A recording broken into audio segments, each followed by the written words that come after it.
Properties of arithmetic progressions. Property 1. If a constant is added or subtracted arithmetic progression, then the resultant sequence is also an AP with the same common difference. ఇప్పుడు మనం ఎగ్జాంపుల్గా ఒక arithmetic progression తీసుకున్నాం. Okay, నేను ఏం చేస్తున్నానంటే even numbers తీసుకుంటున్నాను. 2 4 6 8 10 12 and so on. ఇదేంటి, ఇది సెట్ ఆఫ్ ఈవెన్ నెంబర్స్. 2 4 6 8 12కి ఇది ఆల్రెడీ ఏపీలో ఉంది. ఎందుకంటే ఇక్కడ మనము ఈజ్ ఇన్ ఏపీలో ఉంది. ఇది ఏపీలో ఉన్నప్పుడు ఇక్కడ మనకు ఫస్ట్ టర్మ్ ఏమవుతుంది, T1, second term T2 4, third term T3 6 అయింది. అంటే ఇప్పుడు ఆల్రెడీ T2 మైనస్ T1 ఏమైంది, 4 మైనస్ 2 = 2 అయింది. అలాగే T3 మైనస్ T2 కూడా ఏమైంది, 6 మైనస్ 4 = 2. అంటే మనకు కన్ఫర్మ్ అయిపోయింది ఇది ఏపీలో ఉందని.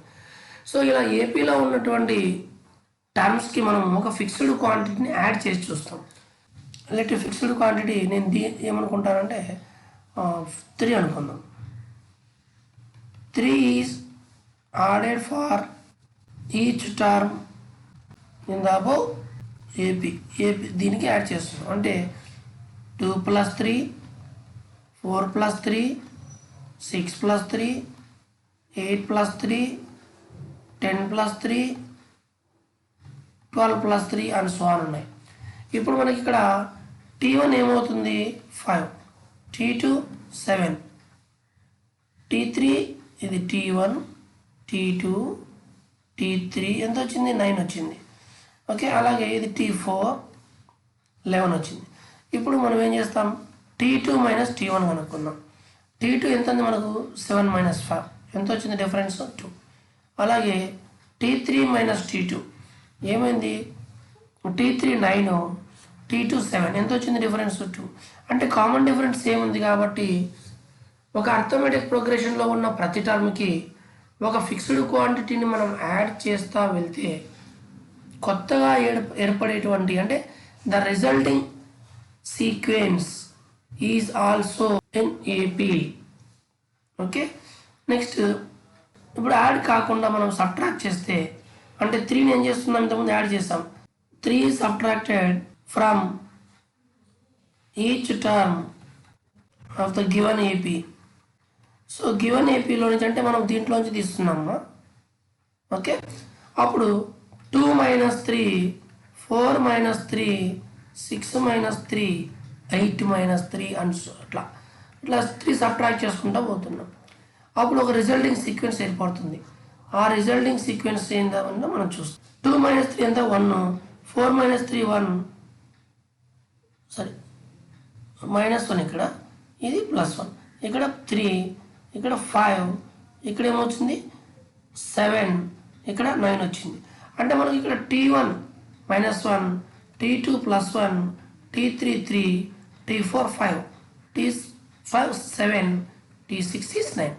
ఇప్పుడు మనం ఏం చేయాలంటే T2 - T1, T3 - T2 చేస్తాం.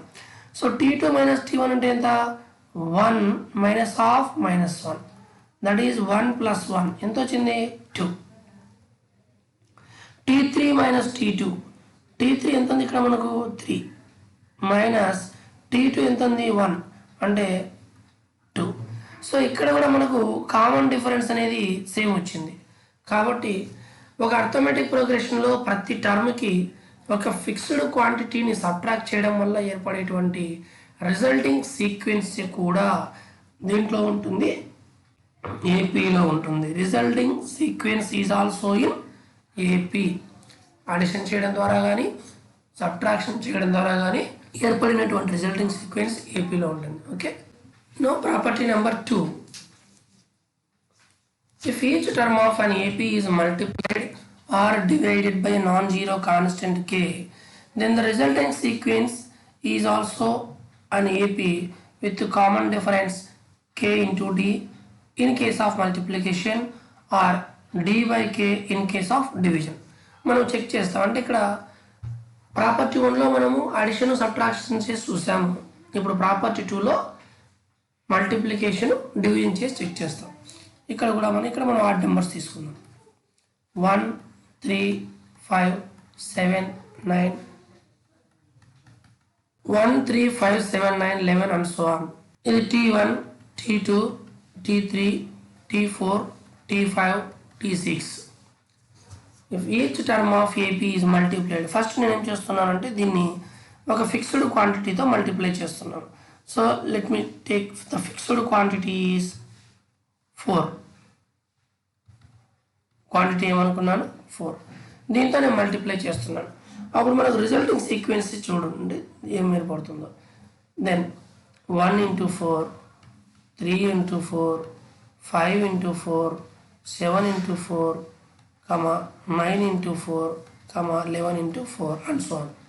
అప్పుడు 4 12 20 28 36 44 ఇది ఆల్రెడీ ఏపీలో ఉందని వాళ్ళు చెప్పేశారు. మనకు సెట్ ఆఫ్ ఆడ్ నెంబర్స్ ఏపీలో ఉంటాయి. ఓకే, ఇక్కడ మనకు ప్రతి టర్ముని మనం 4తో మల్టిప్లై చేయడం వల్ల ఏర్పడేటువంటి రిజల్టింగ్ సీక్వెన్స్ ఇది ఇప్పుడు ఏపీలో ఉందో లేదో చెక్ చేయాలి. Let it be T1 T2 T3 T4.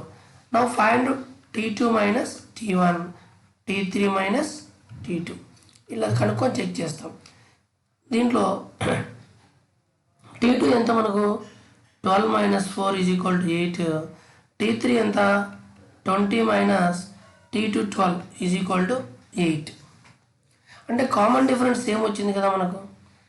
అంటే ఒక అర్థమెటిక్ ప్రోగ్రెషన్లో ఉన్న ప్రతి టర్మ్ని ఒక ఫిక్స్డ్ క్వాంటిటీతో మల్టిప్లై చేయడం వల్ల ఏర్పడేటువంటి రిజల్టింగ్ సీక్వెన్స్ కూడా ఖచ్చితంగా ఏపీలో ఉంటుంది. Resulting sequence also resulting progression or sequence also in AP. So ఇప్పుడు ఎగ్జాంపుల్ 2 తీసుకుందాం. ఎగ్జాంపుల్ 2లో ఏం చేయాలి మనము division 1 3 5 7 9 and so on. 1 minute. ఇక్కడ చూడండి ముందు ఎంత వచ్చింది కామన్ డిఫరెన్స్ మనకు. ఇక్కడ కామన్ డిఫరెన్స్ ఎంత ఉంది 3 minus 1 అంటే 2. మనం ఎంత ఫిక్స్డ్ క్వాంటిటీ తీసుకున్నాం 4 తీసుకున్నాం. ఈ 4తో ప్రతి క్వాంటిటీని మల్టిప్లై చేసినాం కదా, అప్పుడు కొత్త సీక్వెన్స్ వచ్చింది. ఓకే, అక్కడ కామన్ డిఫరెన్స్ ఏమొచ్చింది 2. అంటే ముందున్న కామన్ డిఫరెన్స్ ఎంతైతే ఉందో దానికి 4 times అవుతుంది 8. ఓకే, సో కామన్ డిఫరెన్స్ కూడా ముందున్న సీక్వెన్స్లో ప్రతి టర్మ్ని మల్టిప్లై చేసినప్పుడు ఎలా మారిందో డిఫరెన్స్ కూడా అలాగే మారుతుంది. అంటే ముందు కామన్ డిఫరెన్స్ 2, రిజల్టింగ్ సీక్వెన్స్లో కామన్ డిఫరెన్స్ 8. అంటే 2 into 4 8. ఈ 4 అనేది ఏంటి మనం మల్టిప్లై చేసినటువంటి క్వాంటిటీ, రైట్. ఇప్పుడు డివిజన్కి వెళ్దాం. So divide each term of an AP with 4. అంటే the resulting sequence 1/4 3/4 5/4 7/4 9/4 and so on. So let it be T1 T2 T3 T4 and T5. Now find T2 minus T1. So T2 is 3/4 minus 1/4. That is 3 minus 1/4 is equal to 2/4 is equal to, we get here 1/2. Then T3 minus T2 is equal to, here T3 is 5/4 minus 3/4 is equal to 5 minus 3/4. We get 2/4 is equal to 1/2. So మీరు బాగా గమనిస్తే మనకు common difference అనేది same వచ్చింది. దీంట్లో ఇచ్చిన ప్రోగ్రెషన్లో ప్రతి టర్ముని 4తో division చేసినప్పుడు ఏర్పడేటువంటి డిఫరెన్స్ ఎంత వచ్చింది 1/2 వచ్చింది. ఓకే, ముందు మనకి ఎంత ఉంది డిఫరెన్స్ చూడండి ఒకసారి. 3 minus 1 అంటే ఎంత వచ్చింది 2 కదా. ఇప్పుడు ముందున్న కామన్ డిఫరెన్స్కి ఇప్పుడున్న డిఫరెన్స్కి చెక్ చేస్తాం. అంటే ఫస్ట్ కామన్ డిఫరెన్స్ అంతా 2, కొత్తగా వచ్చినది మనకు 1/2. ఎలా వచ్చింది మనం దేంతో డివిజన్ చేసినాం 4తో. చూడండి 2/4 అంటే ఎంత 1/2. అంటే ముందున్న కామన్ డిఫరెన్స్లో కూడా చేంజ్ వచ్చింది. ఎలా చేంజ్ వచ్చింది 1/4 of the previous common difference. 2 1 జా 2 2 జా. సో కాబట్టి ఒక అర్థమెటిక్ ప్రోగ్రెషన్లో ఉన్నటువంటి ప్రతి టర్ముని ఒక ఫిక్స్డ్ క్వాంటిటీతో మల్టిప్లై చేయడం ద్వారా కానీ లేదా డివిజన్ చేయడం ద్వారా కానీ ఏర్పడేటువంటి రిజల్టింగ్ సీక్వెన్స్ కూడా ఎలా ఉంటుంది, ఏపీలోనే ఉంటుంది. అయితే వాటి యొక్క కామన్ డిఫరెన్స్ వచ్చేసి మల్టిప్లికేషన్ చేసినప్పుడు అప్పుడు k ఇంటూ డి, అంటే ఇక్కడ మనకు k అంటే 4 ఇంటూ 2 ఈజ్ ఈక్వల్ టు 8 వచ్చింది. ఇక్కడ k అంటే 4, d అంటే ఎంత ఉంది మనకి ఇక్కడ 2. ఇక్కడ మెయిన్ సీక్వెన్స్కి d 2, మనం kతో డివిజన్ చేసినాం కాబట్టి 4 అంటే ఎంత వచ్చింది 1/2. ఓకే, ఇది డివిజన్ చేసినప్పుడు d by k common difference, multiply చేసినప్పుడు k into d common difference. Next property number 3. If an plus 1, an plus 2 are 3 consecutive terms of an AP. Consecutive terms అంటే వరుసగా ఉన్న టర్మ్స్ అని అర్థం. అప్పుడు 2 into an plus 1 is equal to an plus 2. In particular if a, b, c are in AP, then 2b is equal to a plus c. ఇప్పుడు ఎగ్జాంపుల్గా మనం ఏం చేస్తామంటే ఒక సీక్వెన్స్ తీసుకుందాం. 5, 10, 15, 20, 25 ఇవన్నీ కూడా ఏంటి, మల్టిపుల్స్ ఆఫ్ 5 తీసుకున్నాం. ఓకే, ఇక్కడ మనకి ఇది T1, T2, T3, T4 అవుతుంది. T1 ప్లస్ T3 బై 2 చేయండి. T1 ఎంత 5 ప్లస్ T3 ఎంత T3 15 బై 2, దట్ ఈస్ 20/2. ఎంత వచ్చింది మనకు 10. అంటే దేనికి ఈక్వల్ ఇది, T2కి ఈక్వల్. దీనికి ఈక్వల్ T2కి ఈక్వల్. అంటే T2 is equal to T1 plus T3/2, that is 2 into T2 is equal to T1 plus T3. T1 plus T3 దీన్ని ఏ విధంగా రాసినాం మనం, అక్కడ T2ని 1+1గా రాయొచ్చు. Is equal to T1 plus T1 plus 2. ఇది చూడండి ఇక్కడ 2 n plus 1, n plus 1 is 1+1 here is equal to a1, n is equal to 1 కదా, n is equal to 1 plus n is equal to 1 plus 2. So ఈ విధంగా ఏర్పడుతుంది అనమాట. దీన్నే మనం ఏమని పిలుస్తామంటే అర్థమెటిక్ మీన్ అని పిలుస్తాం. అర్థమెటిక్ మీన్ అని. సో మనకు ఫార్ములా గుర్తుండే విధంగా a, b, c are in AP అనుకుందాం ఫార్ములా కోసం. a, b, c are in AP. అప్పుడు ఇది ఏమవుతుంది మనకు T1, T2, T3. సో ఏపీలో ఉన్నప్పుడు ఏం కావాలి మనకు, కామన్ డిఫరెన్స్ అనేది ఈక్వల్ కావాలి. అంటే T2 minus T1 is equal to T3 minus T2 అవుతుంది. సో T2 అంటే ఏమవుతుంది, B minus A is equal to T3 అంటే C మైనస్ B. ఇప్పుడు లైక్ టర్మ్స్ ఏమున్నాయి LHS RHSలో, ఇక్కడ ప్లస్ B ఉంది, ఇక్కడ మైనస్ B. ఇది ఊతలు తీసుకొస్తే b plus B is equal to C plus C అవుతుంది. అప్పుడు 2b is equal to C plus A implies A is equal to C plus A by 2. Sorry, b is equal to C plus A by 2. అంటే b is A arithmetic mean between C and A. B is called arithmetic mean between C and A. Okay, ఇది ఏబీసీలే కాదు, మీరు XYZ కూడా తీసుకోవచ్చు. XYZ తీసుకుంటే ఏమవుతుంది, y is equal to X plus Z by 2 అవుతుంది. Okay, ఇలా ఏవైనా ఆల్ఫాబెట్స్ మార్చి కూడా అడుగుతూ ఉంటారు. Okay, if A comma B comma C are in AB then arithmetic mean is b is equal C plus A by 2. అలా కాకుండా కొన్నిసార్లు ఏం చేస్తారంటే మనకు ఓన్లీ 2 టర్మ్స్ ఇస్తారు. ఇఫ్ లేకుంటే సింపుల్గా arithmetic mean between X and Y అని అడుగుతారు. అప్పుడు ఏం రాయాలి మనము, జస్ట్ యావరేజ్ కనుక్కుంటాం కదా, అలాగ రాయాలి, ఎక్స్ ప్లస్ వై బై 2 అని రాయాలి. Okay, arithmetic mean between X and Y అంటే సింపుల్గా ఎక్స్ ప్లస్ వై బై 2 రాయండి. ఓకే, అంటే ఓన్లీ 2 టర్మ్స్ గురించి వాళ్ళు చెప్పినప్పుడు ఇలా చేయండి. Next, no property 4. If the terms of an AP are chosen at regular intervals, then they form an AP. So ఇందాక మనం మల్టిపుల్స్ ఆఫ్ 5 తీసుకున్నాం. 5 1s 5, 5 2s 10 అట్లా 5, 10, 15, అవన్నీ ఏంటి రెగ్యులర్ ఇంటర్వెల్స్. అంటే 7, 14, 21, 28, 35 ఇలా తీసుకున్నాను అనుకోండి. రెగ్యులర్ ఇంటర్వెల్ అంటే ఏంటి, వీటి మధ్య డిఫరెన్స్ ఎంత వస్తుంది 7. ఈ రెండింటి మధ్య 7 అంటే రెగ్యులర్ ఇంటర్వెల్ ఎలా ఉంది ఇక్కడ మనకు 7. It is nothing but common difference అని అర్థం. If the terms of an AP are chosen at regular intervals then they form an AP. That is ఇక్కడ చూడండి A7, 4, 21, 28, 35 and so on. That is all multiples of 7 are also form an AP or also form an AP. So what is the regular interval? So length of regular interval is 7. Length of regular interval is 7. This is the property number 4.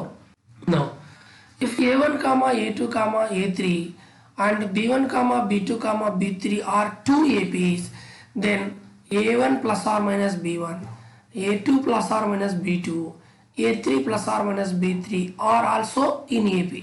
అంటే మనకు ఏవైనా రెండు arithmetic progressions తీసుకున్నప్పుడు వాటిలో మొదటి టర్మ్తో రెండవ టర్మ్తో మూడవ టర్మ్తో addition కానీ సబ్ట్రాక్షన్ కానీ చేసినప్పుడు ఏర్పడేటువంటి రిజల్టింగ్ సీక్వెన్స్ కూడా ఏపీలో ఉంటుందని అర్థం.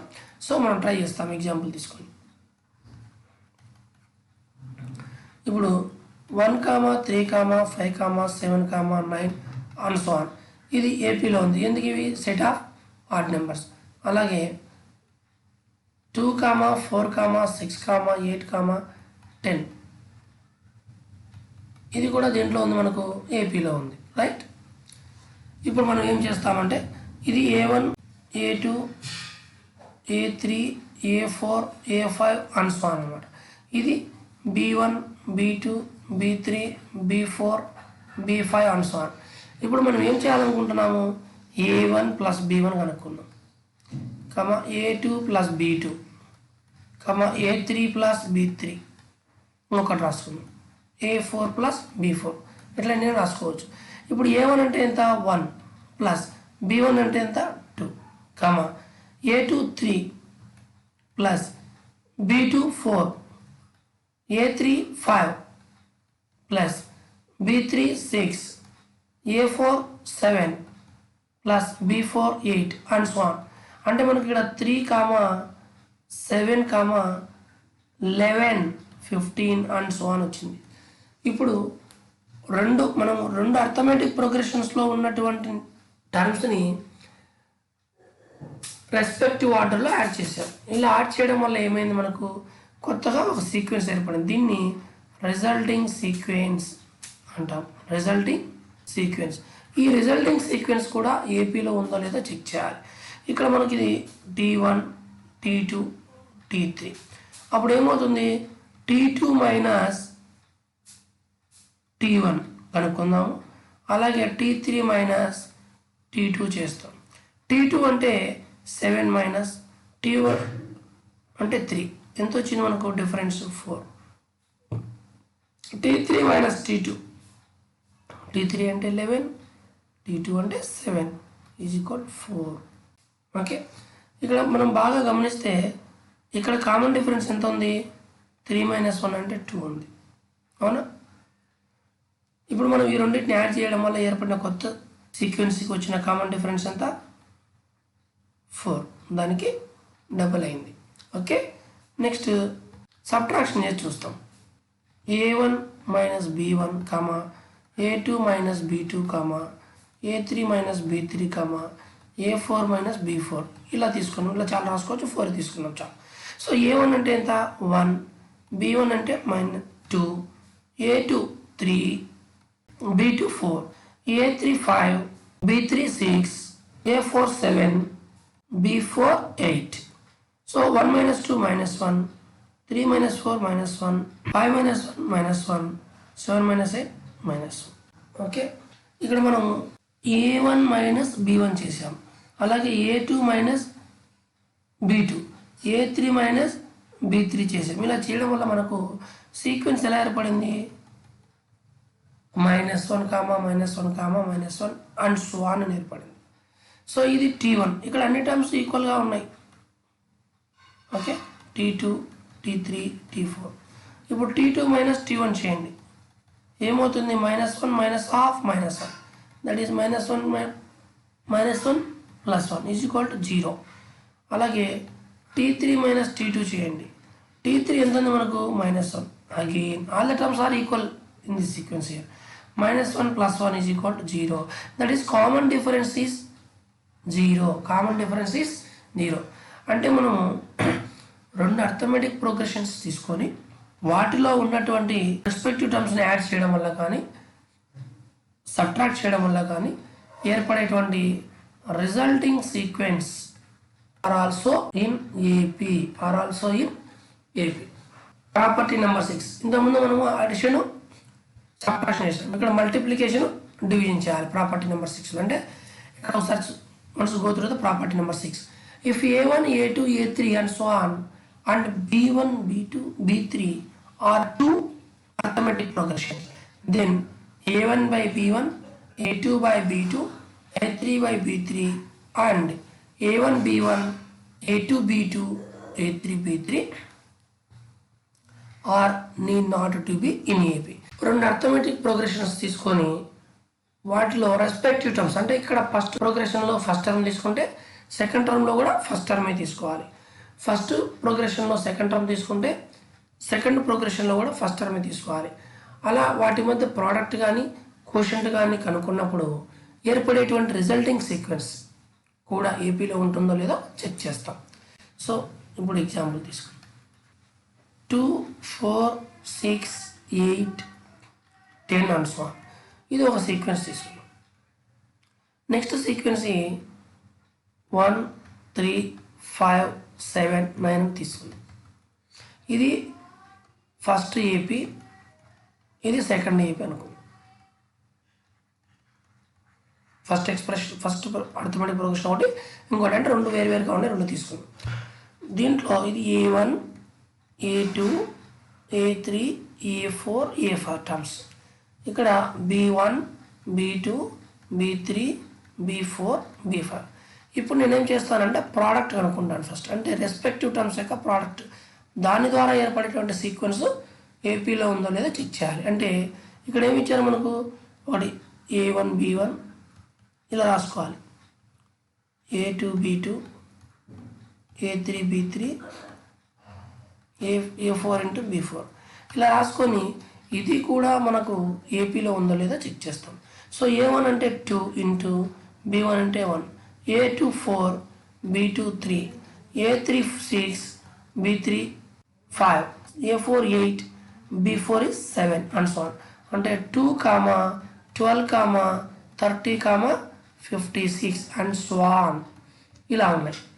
ఇప్పుడు ఇవి దీంట్లో టర్మ్ 1 ఎంత 2, టర్మ్ 2 12, టర్మ్ 3 30. ఇక్కడ డిఫరెన్స్ కనుక్కుందాం మనం, సేమ్ వస్తుందో లేదో చూస్తాం. t1 ఈజ్ ఈక్వల్, దీనికి సంబంధించి t2 minus t1 is equal to 12 minus 2 is equal to 10 వచ్చింది మనకి. ఇక్కడ t3 మైనస్ t2 చేశాను, అప్పుడు t3 అంటే ఎంత 30 మైనస్ t12 ఎంత 12, ఎంత వచ్చింది మనకి ఇక్కడ 18 వచ్చింది. కామన్ డిఫరెన్స్ ఈక్వల్గా ఉందా లేదు. సో ప్రోడక్ట్ కనుక్కున్నప్పుడు the resulting sequence is not in AP, okay. నా క్వశ్చన్ అంటే రెస్పెక్టివ్ టర్మ్స్ని మనము డివిజన్ చేయాలి. ఫస్ట్ అర్థమెటిక్ ప్రోగ్రెషన్లో ఉన్నటువంటి ఫస్ట్ టర్మ్ని, సెకండ్ అర్థమెటిక్ ప్రోగ్రెషన్లో నుండి ఫస్ట్ టర్మ్ని డివిజన్ చేసుకుంటే వాటి మీద క్వశ్చన్ కనుక్కుందాం. క్వశ్చన్ అంటే a1 by b1, a2 by b2, a3 by b3, a4 by b4 తీసుకుందాం అండ్ సో ఆన్. సో ఇప్పుడు a1 అంటే ఎంత మనకు 2, ఇక్కడ ఉంది చూడండి, a1 అంటే ఇది 2, b1 అంటే 1 అట్లా, okay. 1, a2 4, b2 3, a3 6, b3 5, a4 8, b4 7. చాలు ఇలా తీసుకున్నాం. ఇప్పుడు మనకి ఇది టర్మ్ 1 అవుతుంది, this one is term 2, this is term 3, this one is term 4, okay. దీంట్లో t2 మైనస్ t1 చేస్తాం. t2 అంటే 4/3 minus 2/1, okay. By doing cross multiplication 4 minus 6/3 is equal to -2/3 వచ్చింది ఇక్కడ డిఫరెన్స్. మరి T3 మైనస్ T2 కూడా కనుక్కుందాం ఎంత వస్తుందో. సో T3 ఎంత ఉంది మనకు 6/5 మైనస్ T2 ఎంత ఉంది 4/3 ఉంది. Okay, here 5 and 3 are coprimes కాబట్టి మనం ఇంతకుముందు మాదిరి క్రాస్ మల్టిప్లికేషన్ చేస్తాం. 15 that is 6 into 5 minus 4 into 5 that is 30 minus 20/15 that is 10/15. ఇక 5 2s 5 3s మనం గమనిస్తే ఇక్కడ 2/3 ప్లస్లో ఉంది, ఇక్కడ 2/3 మైనస్లో ఉంది. అంటే T2 minus T1 is not equal to T3 minus T2. Okay, మనకు ప్రోడక్ట్ చేసినప్పుడు కామన్ డిఫరెన్స్ సేమ్ రాలేదు. అలాగే కోషెంట్ కనుక్కున్నప్పుడు కూడా కామన్ డిఫరెన్స్ సేమ్ రాలేదు. అంటే ఏవైనా రెండు అర్థమెటిక్ ప్రోగ్రెషన్స్ తీసుకొని వాటిలో రెస్పెక్టివ్ టర్మ్స్ అంటే first term to first term product కానీ, first term to first term quotient కానీ కనుక్కుంటే అట్లా అన్ని టర్మ్స్ కనుక్కున్నప్పుడు ఏర్పడేటువంటి రిజల్టింగ్ సీక్వెన్సెస్ ఖచ్చితంగా ఏపీలో ఉండవలసిన అవసరం లేదు. ఓకే, సో ఇప్పుడు మనం అర్థమెటిక్ ప్రోగ్రెషన్ అంటే ఏంది, దానికి సంబంధించినటువంటి కొన్ని ప్రాపర్టీస్ను డిస్కస్ చేసాము. ఇంకా కొన్ని అర్థమెటిక్ ప్రోగ్రెషన్ సంబంధించి కొన్ని ఉన్నాయి, కొన్ని అంటే థింగ్స్ టు రిమెంబర్ లాగా, అంటే ఫార్ములాస్ లాగా. అవన్నీ మనం నెక్స్ట్ క్లాస్లో డిస్కస్ చేస్తాం.